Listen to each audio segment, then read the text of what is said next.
Hello there, mathletes. Welcome back to Math Jamboree. In this video, we have another AP Precalculus type of a question for you from the topic of exponential function.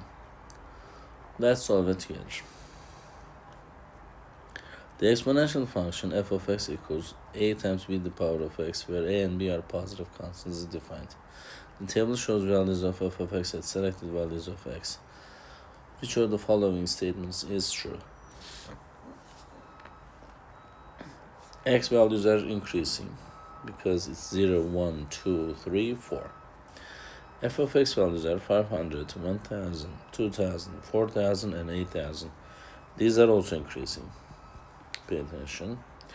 So in this case, this must be a growth function because they are both growing at the same time. So the answer is either B or D. So let's show you. At this point, you can guess which one it is actually, but I'd like to show you the algebraic solution. So f0, I'm using this data now. A times b to the power of 0 is 500. That means a times 1 is 500. So technically a is 500. So f1 means a times b to the power of 1, which is 1000.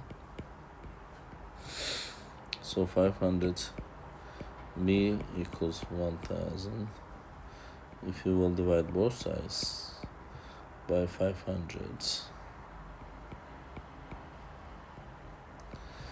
so b will be equal to 2. So since b is greater than 1, the answer will be choice B for this specific question. We already guessed it actually because it's a growth function. In this format of these functions, the b must be greater than 1. If it is between 0 and 1, it's going to be a decay function. There you have it. I hope you found this video helpful. If you did, please give it a thumbs up. If you have questions or comments, you can always leave it below there.